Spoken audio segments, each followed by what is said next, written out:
Blue lights filled the street in Aston, Birmingham, as armed officers moved into position around a residential property.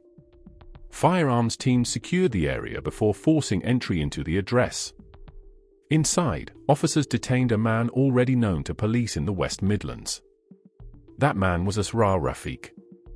At the time of his arrest, Rafiq had no idea that this moment had been building for months. The investigation that led officers to his door had not begun with surveillance on the street or information from the public. It began somewhere far less visible, inside a mobile phone. For years, Rafiq believed his communications were completely secure. He used an encrypted messaging system that promised privacy and anonymity, a platform trusted by thousands involved in serious organized crime. He believed the messages he sent could not be intercepted, monitored, or traced. But in 2020, that belief collapsed. Unknown to him, an international law enforcement operation had succeeded in accessing the encrypted network he relied on. Messages he believed were private were no longer hidden. Conversations he thought were protected were being read in real time by investigators. Every instruction, every discussion, and every claim he made was quietly recorded. As officers led him away from the property, Rafiq still did not know the full reason he had been arrested. What he couldn't see was that the evidence against him had already been gathered, not through informants or chance encounters, but through the very system he trusted to protect him. What Asrar Rafiq didn't know was that the platform he depended on had already been compromised, and that those messages would soon place him behind bars for nearly 2 decades. To understand how Asrar Rafiq reached this point, investigators first looked back to where his name began appearing on police systems. Bordesley Green, an area of Birmingham long associated with gang divisions and persistent criminal activity. For years, the neighborhood had been shaped by rival groups competing for influence, where reputation carried weight and association mattered as much as action. Within that environment, visibility on the street became a form of status, and loyalty to local groups often defined identity. By the early 2010s, Rafiq had become known to authorities as part of that landscape. His name surfaced repeatedly in connection with organized street groups operating in the area, placing him firmly on police radar. In 2014, concerns escalated. Following intelligence-led assessments, Rafiq was identified by authorities as a leading member of a Bordesley Green gang. That year, he became one of 12 individuals served with a gang injunction, a civil order designed to restrict movement, association, and behavior linked to ongoing criminal activity. The injunction was intended to disrupt gang structures and reduce violence. It imposed clear limits on who he could associate with and where he could go. For law enforcement, it marked a formal attempt to break long-standing patterns before they escalated further. But the intervention did not bring his involvement to an end. Instead, it marked a shift. While restrictions were placed on his presence in public spaces, Rafiq did not disappear from criminal networks. His activity became less visible, less open, and increasingly reliant on communication rather than confrontation. Reputation still mattered, but now it traveled through contacts, introductions, and private connections rather than street-level presence. Even with the injunction in place, this wasn't the end, it was the beginning of something far bigger. Following the gang injunction, Asrar Rafiq's movements were restricted, but his connections were not. While his visibility on the street reduced, his involvement with criminal networks continued away from public view. Investigators would later establish that during this period, Rafiq remained in contact with individuals linked to organized drug supply. Rather than operating openly, his role began to shift toward coordination, arranging, communicating, and connecting others involved in the movement of illegal substances. This was not spontaneous activity. It was deliberate and controlled. Rafiq began adapting his behavior to avoid attention. Communication became fragmented. Contact was spread across different devices, with phone numbers changed regularly in an effort to prevent tracking. Over time, this approach became routine. Police would later confirm that he used numerous phone numbers as part of this effort, showing a growing awareness that surveillance, not rival gangs, posed the greatest threat. As his confidence increased, so did the level of organization. Drug supply was no longer discussed casually. Conversations became structured, focused on quantities, availability, and logistics. His involvement moved further away from street-level dealing and deeper into planning and facilitation.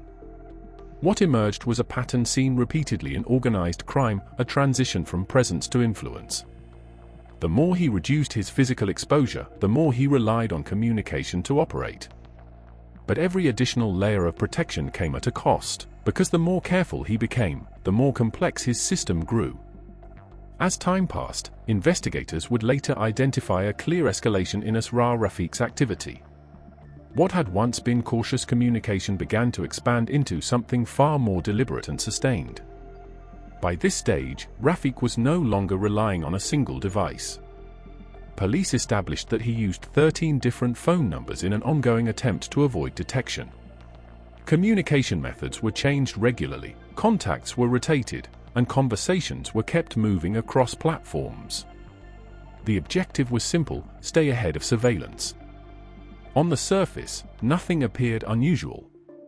CCTV footage later recovered by investigators showed Rafiq attending a local gym, blending into routine daily life. But while appearing to focus on training, he was repeatedly seen using multiple phones, managing conversations that had nothing to do with ordinary life. Behind those screens, criminal logistics were being arranged. During this period, his role continued to evolve.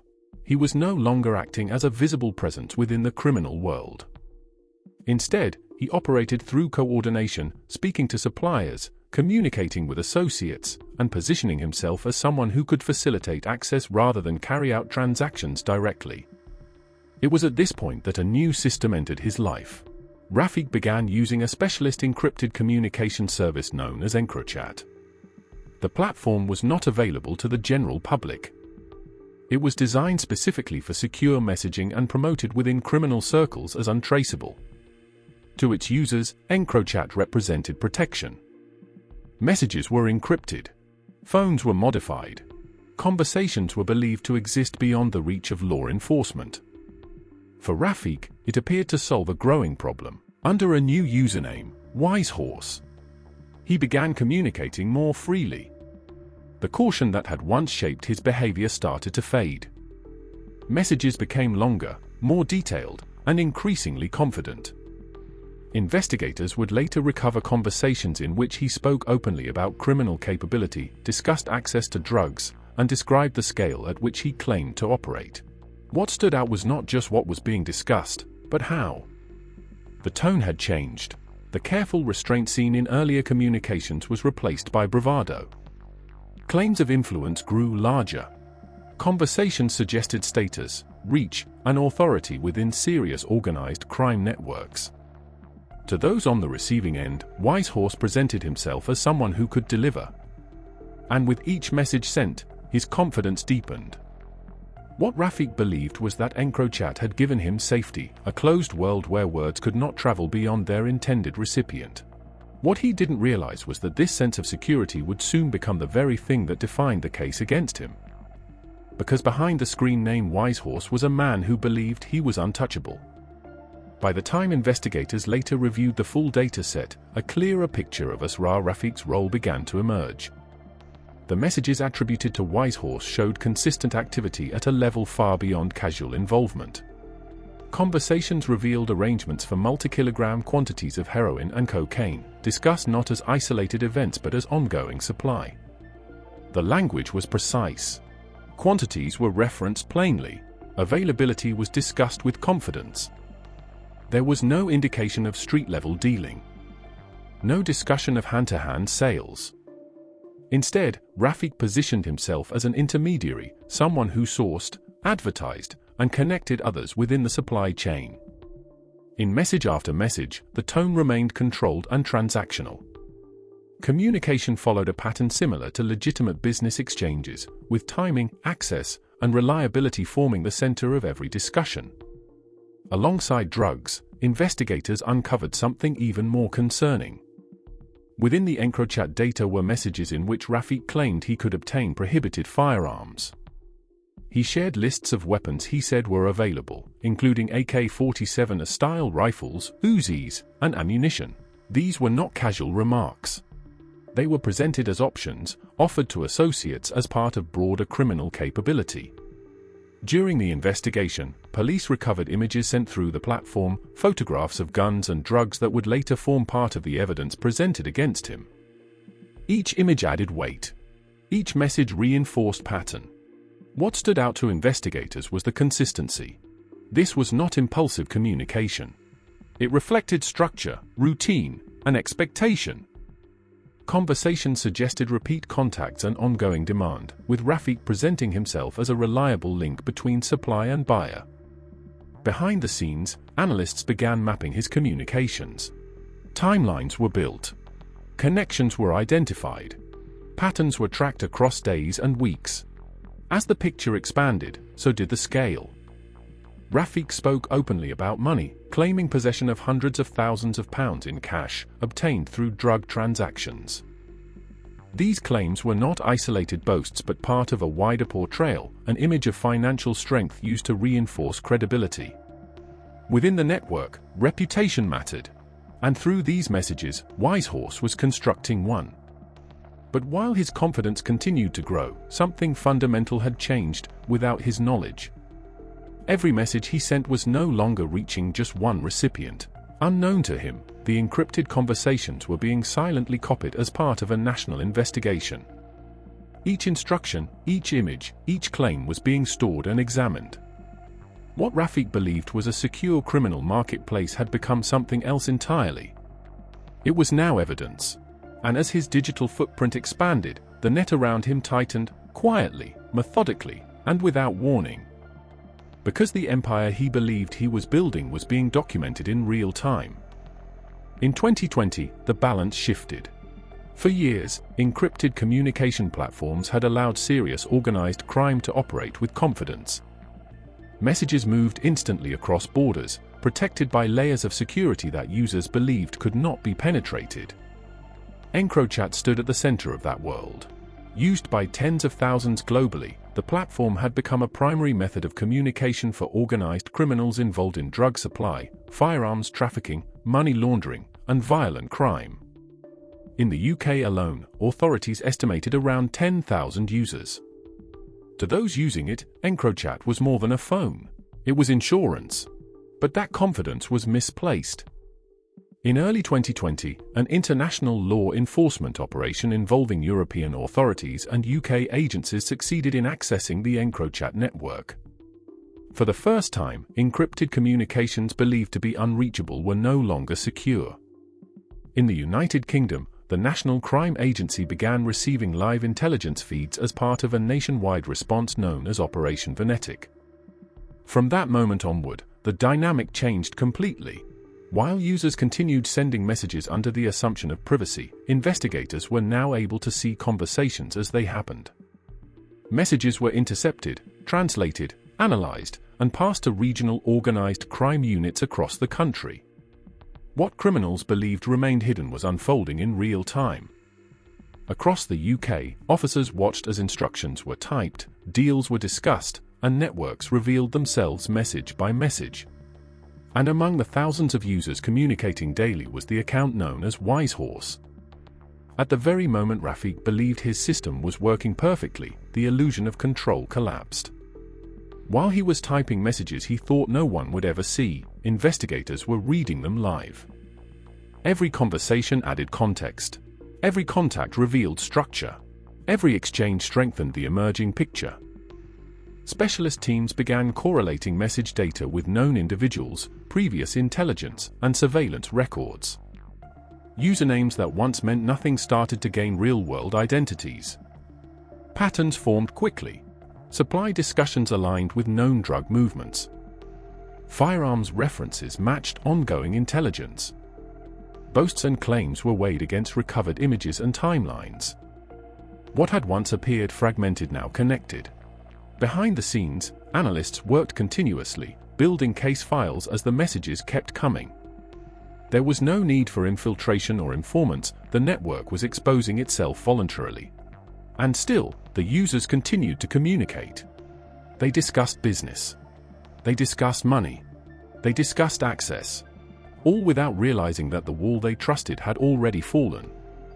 For investigators, the challenge was no longer whether crimes were taking place. It was how much could be proven, and how far the evidence would reach. Because with every passing day, the message archive grew larger.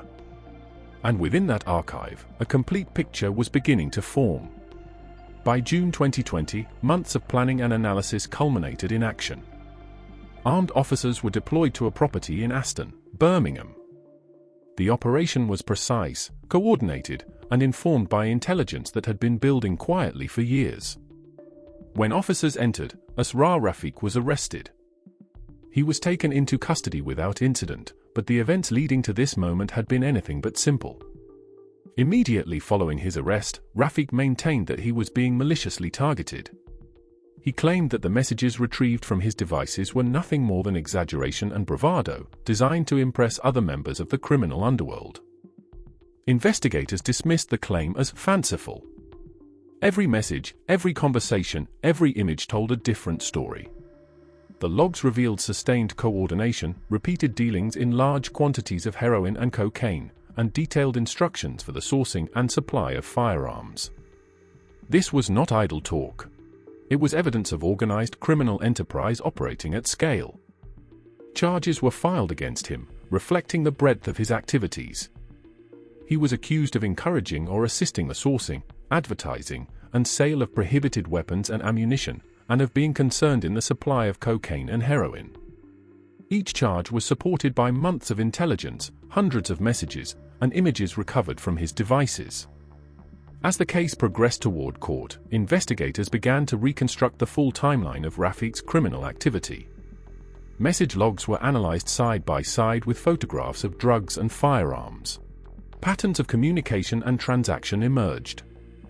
The sheer volume of material painted a portrait of a criminal network operating systematically, with Rafiq at its center. The evidence presented in court was meticulous. Analysts demonstrated how each message linked to real-world events, how firearms were advertised and requested, and how controlled substances were moved between associates. Every detail was corroborated, from dates and times to locations and contacts. By the time proceedings reached the courtroom, the accumulation of evidence was overwhelming. Investigators had transformed digital traces into a complete account of criminal coordination, leaving little room for dispute. And while Rafiq had once believed that encrypted messages offered protection, those same messages had now become the backbone of the case against him. Each boast, each claim, each instruction had been recorded, analyzed, and preserved. The stage was set for the next chapter, the sentencing that would mark the end of his freedom and the beginning of a long prison term.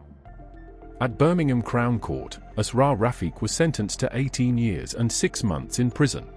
The sentence reflected the scale of his activity, including the supply of 28 kilograms of heroin and cocaine over a period of just 3 months. During sentencing, investigators highlighted the significant impact of his actions. DCI Peter Cook from the Regional Organised Crime Unit for the West Midlands described Rafiq as a prominent figure in serious organised crime. His role in the distribution of drugs and firearms had contributed to harm across communities, not only in Birmingham but throughout the West Midlands and beyond. The case also demonstrated the continuing reach of Operation Venetic. Even years after the initial breach of encrypted, arrests continued as investigators followed leads and analyzed communications from the network. Rafiq's conviction was just one part of a broader law enforcement effort. Operation Target, the West Midlands 24/7 initiative against organized crime, continued to monitor and disrupt networks involved in guns, drugs, money laundering, and exploitation. For Rafiq, the technology that once offered protection had become the source of his downfall. Every encrypted message, every image, every plan he had trusted to remain private was now evidence used to secure his conviction. The illusion of secrecy, once absolute in his mind, had collapsed. The case left a clear message: no level of planning, no use of technology, and no perceived anonymity could shield those involved in organized crime from detection. The tools that had been meant to protect him had instead exposed every detail of his criminal operation, turning confidence into consequence. And as investigators continued to follow the threads of communication, it became clear that this was not an isolated arrest, but part of a sustained effort to dismantle networks that had long operated in the shadows. For the communities affected, the conviction marked both accountability and the ongoing challenge of addressing the harm caused by organized criminal activity. Asrar Rafiq believed that encrypted messages gave him control over his criminal activities. He trusted that the system he used was untraceable and secure. In reality, every message, every instruction, every image had been recorded. The very technology he relied on became the evidence that led to his conviction. For years, he trusted a screen to protect him. In the end, that screen told his entire story. If this case made you think, don't forget to like, subscribe, and turn on the notification bell so you never miss the next story.